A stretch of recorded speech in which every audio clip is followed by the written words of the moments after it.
Hey, I'm Andy, and welcome to Rock, Roll, and Red Plaid.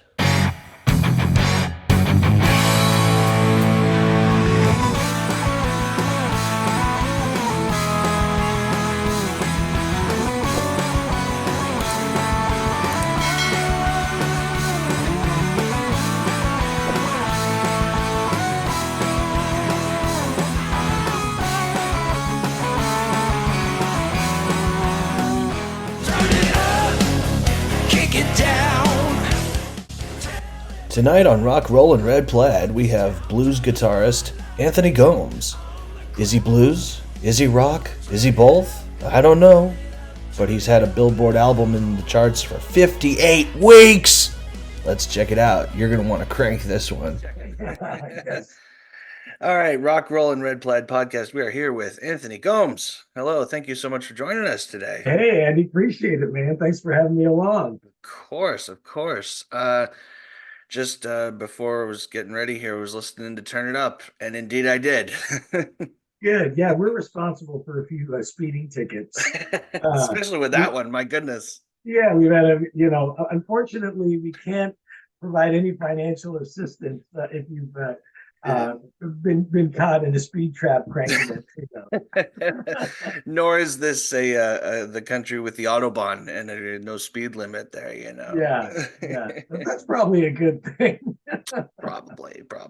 Although I heard the fastest speeding ticket in the world came from Texas in the guy who had a Bugatti Super Sport and he was doing 202 in Texas.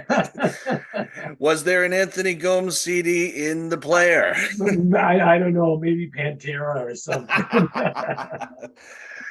Oh my goodness. But going to our first question, I always ask everybody this. Who was your quote unquote aha moment, the music that made you step back and go, aha, I want to do that too? A couple of aha moments. Yes. One, when I was a little kid, my dad grew up in Portugal. Okay. And really tough times, man. Born in the Depression, World War II, there wasn't a lot of food. There wasn't, I think he was the only kid with shoes in his village. Like, it was tough. And so he told me, he goes, but twice a year, 1 week during Christmas and 1 week during feast week, we would eat to our heart's content. People would drink. And he said, and we had musicians that would come in and play music. And I said, well, what would those musicians do? He said, well, then the next week they go to another town. And I thought, so you've got 2 good weeks a year, and these musicians go from town to town, and they have 52 good weeks a year. I think I want to do that. Yes. And then probably I always loved music, but when I got my first BB King CD and I put it on the CD player and I went, okay, I got it. I understand this. And I really want to do this. I wanted to do it prior and been in bands and stuff, but I don't know. I guess you could say I felt the calling at that moment. Okay, let's go for it. Yeah. And you are originally from Toronto, yes? Or Yes, yeah. Okay. My dad's Portuguese.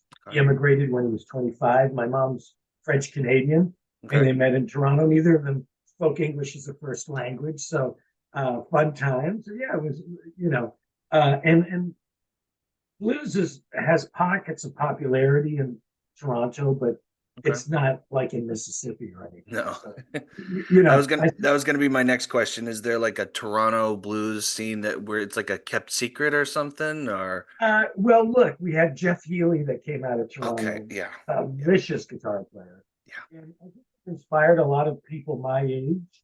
There's another great guitar player called Philip Sace, who's out of Toronto, and he now lives on the West Coast. And there were like five of us that really liked it. And we'd go to all the jams. And but yeah, there is a scene. Interestingly enough, though, the more I find that you get away from the center of Mississippi, the more judgmental people become and of what blues is, and the more purist they are, the further away from the source that you get. The closer you Interesting. get to it, they seem to be less judgmental because it's just part of music and part of everyday life. Right. It's not seen as it's a fabric of who they are as opposed to something exotic that they've discovered. And then and thus I think they put less limitations on what it may be. Right. I mean, right. The first, because to me, what you do sounds almost as actually just as organic as anything else that I've heard in that genre, if just as much, you know.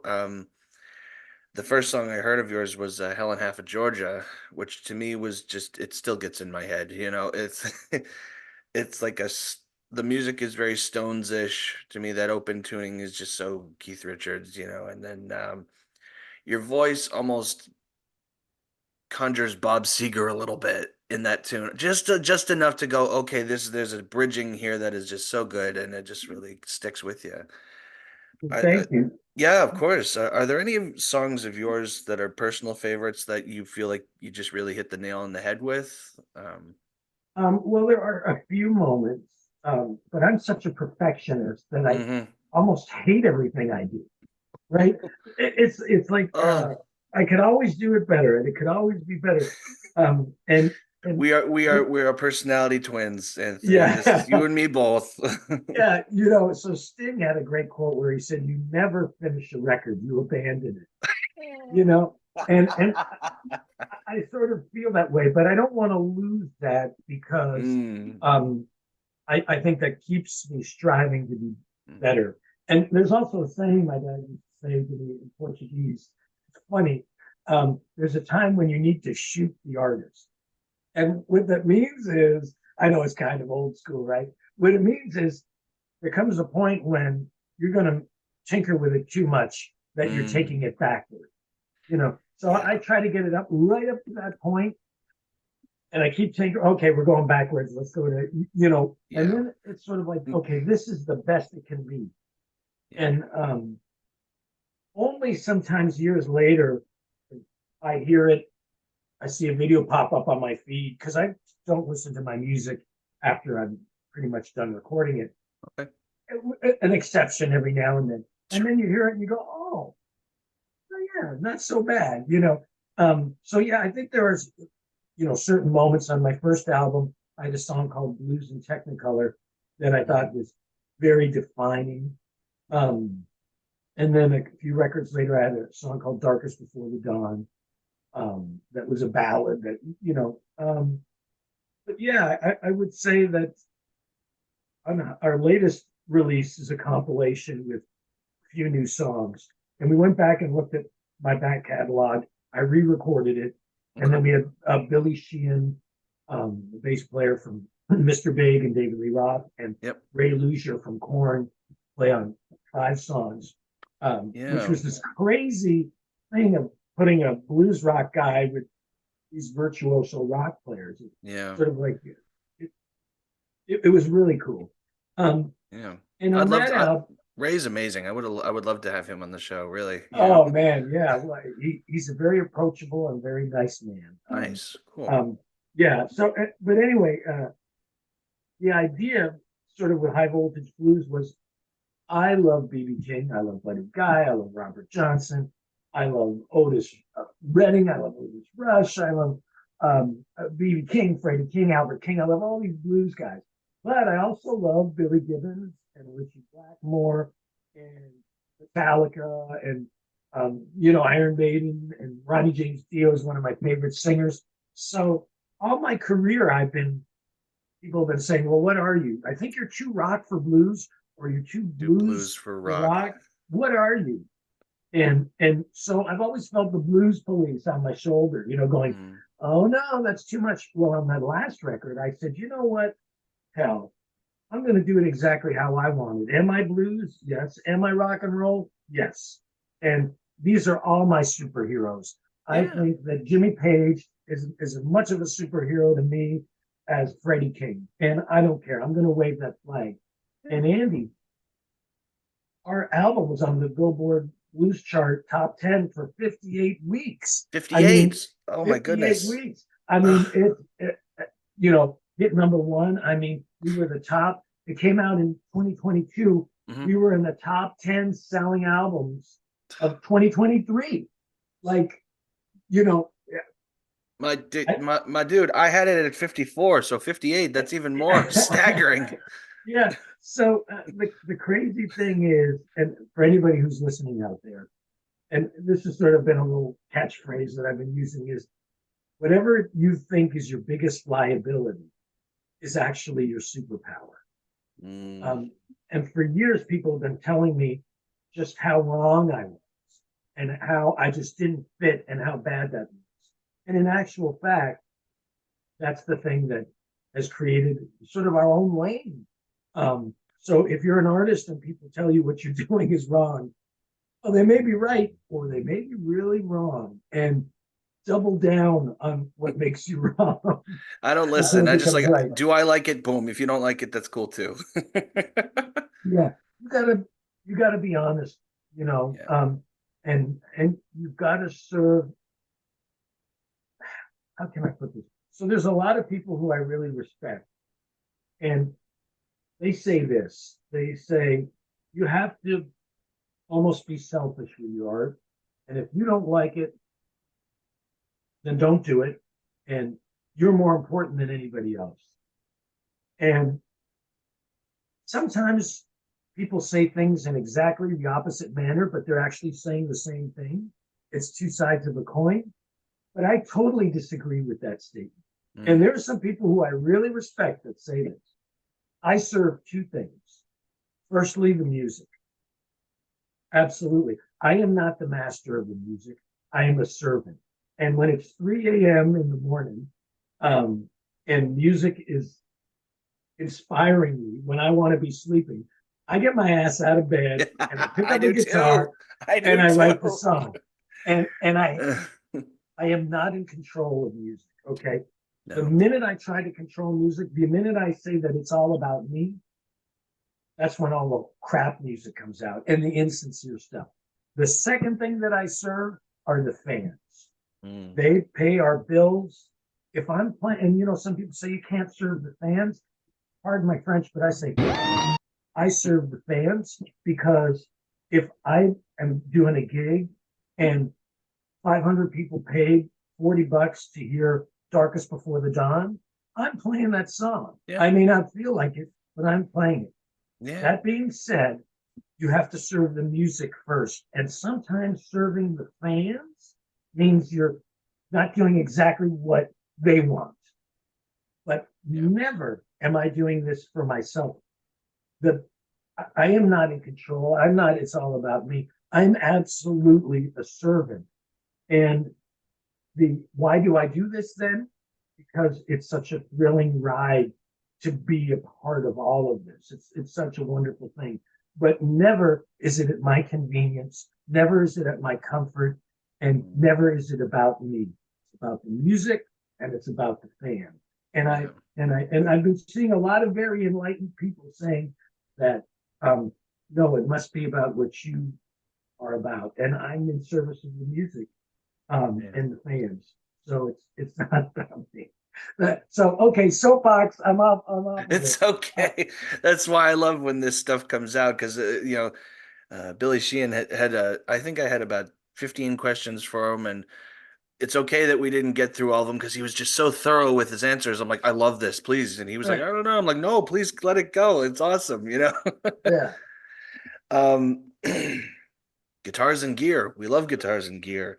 I've seen to be a Gibson guy. It's funny.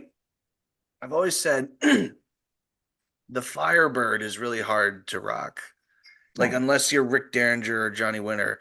And I feel like you have found a way to rock the Firebird. Like the Firebird bass is cool, but that's the bass. You know what I Yeah. Yeah. mean? Yeah. But like I feel like between those two guys and you, those are the only guys I've seen who've been properly able to rock the Firebird. Is there a is there a piece of gear that you can't live without? It's like it's one of those things like I'm done. I can't do it without, you know? Well, man, look about the Firebird. What a cool freaking guitar! Yeah. Got a Oh yeah. reverse headstock. I mean, Yeah. and this is like I think pre Jimi Hendrix reverse headstock, right? So Yeah, I mean, it's a rock and roll machine. yeah. I think why maybe I have humbuckers in mind. Hmm. Um, so that's even accentuated the rock side of it. Um, Yep. I would say that one guitar that I have a Les Paul Heritage, um, Hmm. and I probably record half the record with that guitar. And if I had to take one guitar on the session, I would probably take that one. Yeah. I'm equally a Strat guy, Okay. and I love Strats. HSS with the humbucker and the bridge, Yep. and I love we do a lot of fly dates, and I'll bring that guitar just because they're pretty indestructible. Yeah. Um, you know, Sometimes people are like, "Where's your flying V?" And I'm like, "Well, as funny as it sounds, flying V's don't fly very well." Ironically so. Yeah. Yeah, yeah. So the headstocks can get broken or whatever. So, Oh, um, but yeah. So, um, yeah. yeah, man. I would say that you know, as and I tend to use a lot of Gibsons because I feel like my guitar sound should mirror my voice, and a big, thick, nasty guitar works better. Stevie Ray Vaughan had people always talk about his guitar playing, but he also had a really expressive voice.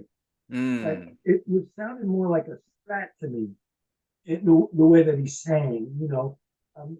Some tone coming from his nose and whatever, and twangy, a little bit Yeah. of twang in his sound. So I think the Strat was a perfect complement. Where BB King had this big, you know, round sound, and Seal has that same Of course. guitar Of tone. course. Yeah, so that's pretty much I think why I gravitate to Gibson. Yeah. Um, The yeah, the V, I've always noticed, I sort of say that that is a personified instrument. That thing is a weapon. You know, there is nothing subtle, or the Explorer either, because I've always been more, if I had to choose, for me personally, I'd do the Explorer. yeah. But oh my goodness, do you remember what you had for your first guitar, or do you?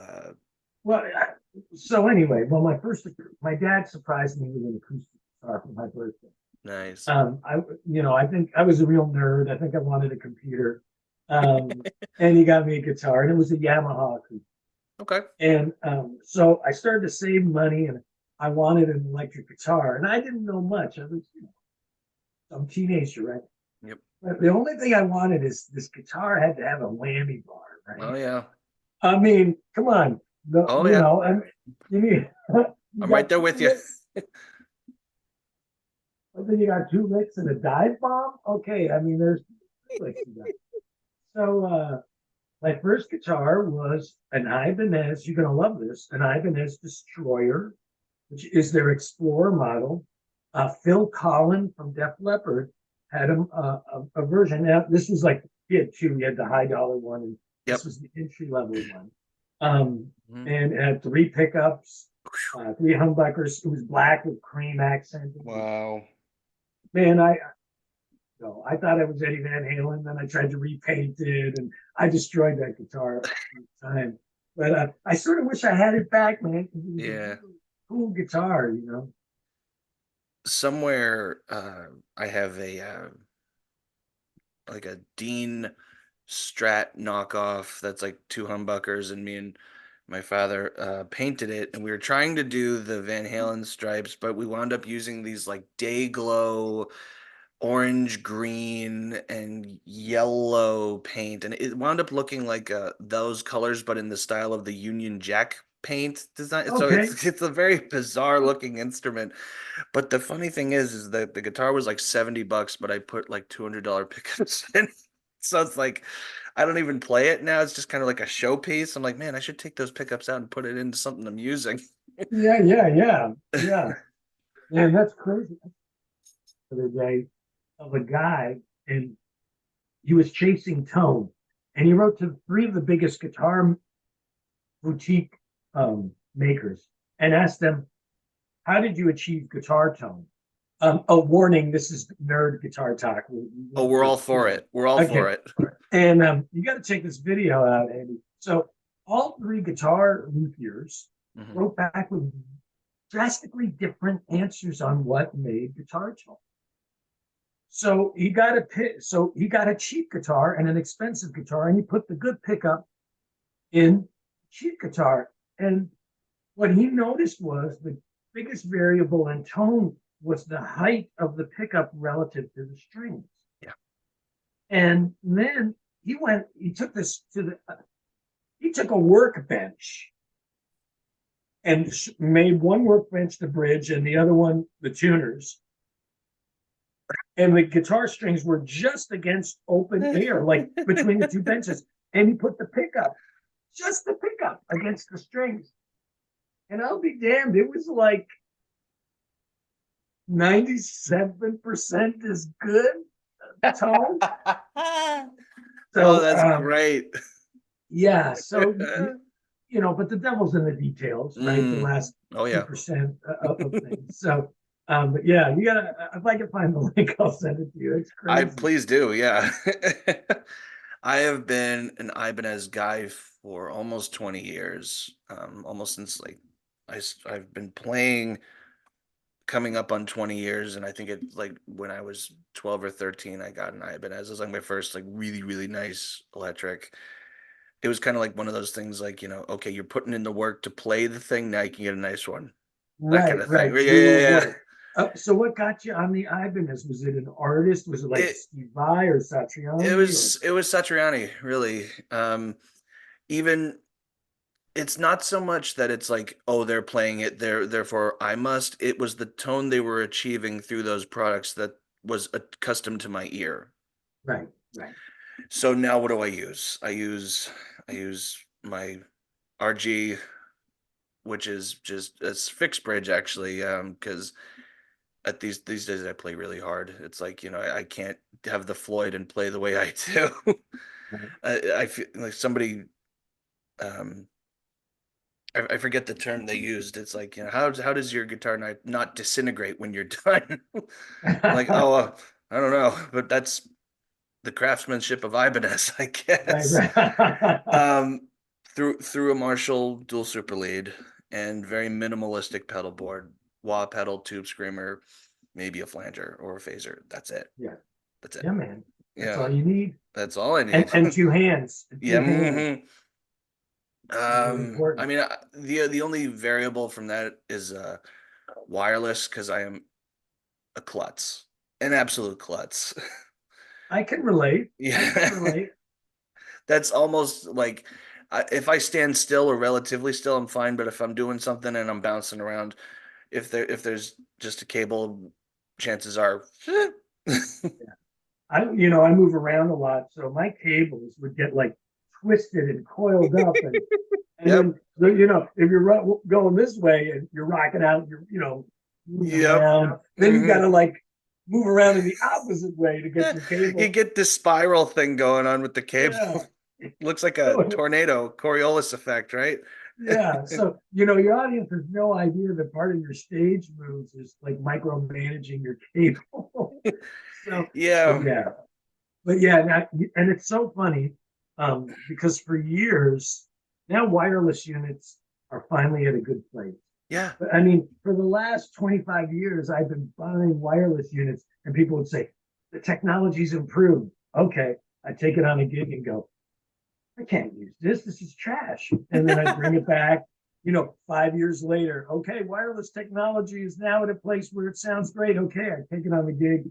Sounds like ass. yeah, But now in the last 5 years, it's like, oh, I can use the wireless and it sounds great. Okay.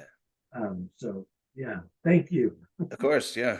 Um, what was your, because we talked about was it High Voltage Blues being on in Billboard for 58 weeks? Astonishing, especially in the day of digitally produced music. Uh, what was your initial reaction to having that like week after week after like it must have been just an absolute pinch me moment because it's the whole time you're going, when am I going to wake up? Or at least that's how I would have been, you know? Well, so the record came out Mhm. in uh, September, I think, of 2022, Okay. and it hit number one. and it stayed on the charts for a few weeks. Mhm. And it sort of did what every album does, or most albums. If you're lucky and it hits number one, it'll be number one for a week or two. Then it kind of goes down, and it sort of falls off the chart. And that's sort of the life of it, because people are releasing new albums every week. Right. And but something happened in the beginning of 2023 where it started to go back on the charts. I had no idea. Even our label, it was off their radar until some fan wrote to me and said, "You've been on the chart for 10 weeks." I was like, 10 weeks? What?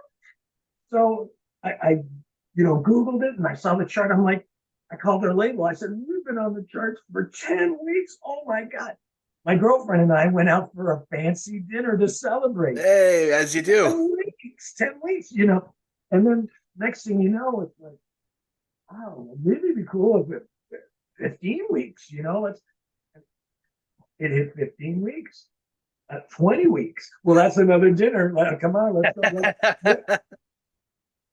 go. Last that long. And so somewhere around 35 to 40 weeks, we post every week on our Facebook. And fans started going, 52 weeks, man. It's going to hit 52. And I'm like, that's still another 12 weeks. That's Yeah, 3 months. yeah, don't jinx it. Yeah, it's like just being on it for 1 week is very difficult. So, and when it hit 50, and it's so funny because it was dipping down, right? And once we hit 50, I actually thought it was dipping down. I thought, okay, it's kind of done its thing. It would have been nice to hit 52. And then on week 51 or something, I went to look on the chart and I was like, oh, damn, we didn't make it, because I was looking at the bottom of the chart. it was like 6, 7, 8, 9. It was at number 4. And I was like, oh. That's a testament. For those who don't know about the Billboard chart, it's based on sales and streams. Mhm. It's not like some tastemaker's opinion or whatever. It's based on fans putting their time and money behind something. So Mhm. it blows my mind. And every week we were getting all these people saying, where have you been? Because we have like 14 albums out and people are just discovering our music. And I'm Yeah. like, where have you been? We've been here. But no, Yeah. I was so honored and so appreciative. Albert King has got this great new song. I've been down so long, down don't bother me. And we've been off the radar so long that not being successful really didn't. We just did this because we loved it. Right. And now to have success and being recognized is such a wonderful thing and something that we don't take for granted. And I'll tell you, Andy, if I was a bit younger, I probably might have felt more entitled to the success because I do work hard. And any artist that's successful, you can bet they work hard. But there are a lot of people that work hard and aren't successful. So, I know where it comes from. It comes from the fans buying the album. So, yeah, I'm so grateful for that. Yeah.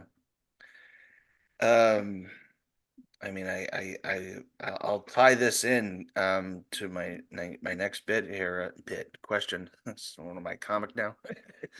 um, um, my first concert I ever went to when I was 12 was Eric Clapton at the Boston Garden with Robert Cray opening. Now, correct me if I'm wrong, but have both of those gentlemen scholarly guitar players attended either of your shows? Because it says on your site that you've rubbed elbows with some greats there. We've done a number of shows with Robert Cray, Okay. and we used to play this place in Columbus, Ohio, called the Blues Station. Okay. And one guy came to us after the show, and he said, man, I'm a fan. He had our CDs. Said, I'm going to bring my son to your next show. Okay. I said, great. Bring your son, bring the neighbor, bring the dog. Anybody, yeah. Spread the word, right? Yeah. So after and he had come to a show prior, and for whatever reason, I'm very lucky that I can remember faces very Mm, well, and I can maybe even remember what they were wearing the last time I saw them. Like, yeah. my girlfriend will say that I have a great memory. That's a horrible thing. But anyway, so he come, so this was the second time. And so he left, and somebody came up to me and he said, you know who that guy is? I said, no, but not, I don't know who he is, but, he said he's going to bring his son. He Hmm. said he's going to bring his son-in-law. His daughter is married to Eric Clapton.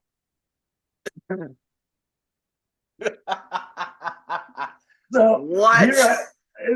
here I am, going, yeah, man, bring your son. Like, like, of course I wouldn't know, but what an idiot I was. Yeah, man. So anyway, and this guy was always real, like, very personable and very, warm and open. Sure. Then we're back in town, and he walks in and he looks at me, but instead of going, hey man, he's like know, real quiet and like not trying to bring any attention to himself. And then I see next to him is his son-in-law, Eric Clapton. Well, there wasn't any proper backstage in this venue. There weren't any places where um, somebody like Eric could necessarily be Be not secluded. bothered or secluded. Yeah. So, and there was an opening act, and then we were going to go on. And I went to the bathroom, and there's a guy on the phone. Dude, Eric Clapton's here, man. Call Jimmy, call Timmy, tell him to all come down. And I'm like, oh man. Um, so I got to meet Eric. A great Okay. thing is he's a lot taller. Most people you meet are shorter. You're like, oh yeah, no, it was like, oh, okay, this dude's tall. Okay. Okay.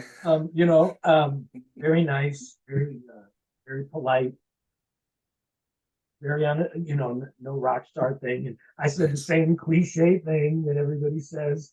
Thank you for the music. Hmm. You wanted to, what can you say? You can never really impart how this person has changed your life in a way that you can translate that to them. Hey Yeah. man, God, the solo when you played here, it changed my life. It moved me.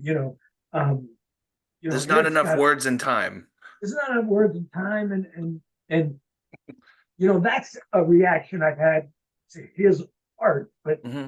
it's not really that's independent of him almost, and me at least, him and me as a relationship. I Right. have a relationship with his art and thus a respect to him. So you Right. don't want to burden them with that. But it's like if I No. could only take in my brain and put it in a little capsule and give it to you so you know how much your music is meant to me. Um, but Yeah.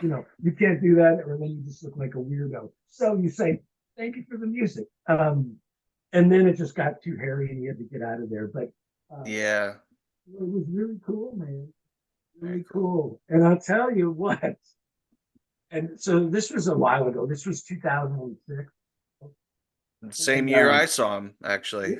okay, yeah. Yeah. And within 2 or 3 days, everybody in the music industry knew. Like, Wow. yeah, all the record labels are calling us up. Well, we heard that Eric went to your show. When are you in LA next? And it's just like, Oh, yeah, yeah. So it was crazy. But it was really cool, man. yeah. And what an honor. Um, Yeah. yeah, and thanks to his father-in-law for doing that. Thanks, Dad. Yeah, there Appreciate you that. go. Hey, there it Yeah. is. Um, so what is next for you? What's on the docket here for you? Well, really exciting. This is going to be an exciting year. We're mixing our newest album. It's going to be called Praise the Loud. Like it. And yeah, and it's I feel like if people like high voltage blues, they'll love this record.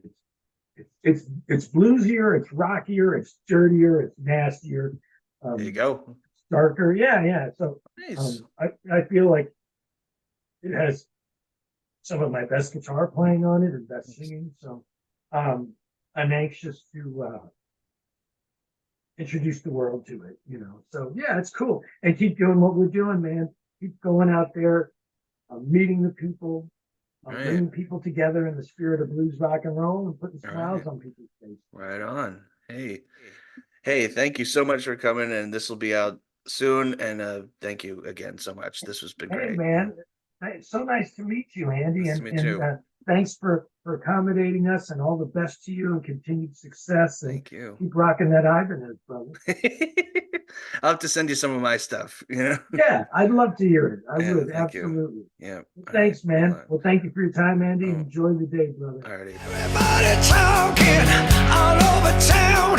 People telling me you're messing around. Oh, baby, I know what's going on. 'Cause hell in heaven, Georgia, no, you're doing me wrong. You think you're sly, so undercover, but everybody knows. For more of my original content, visit my website, www.andyconley.com.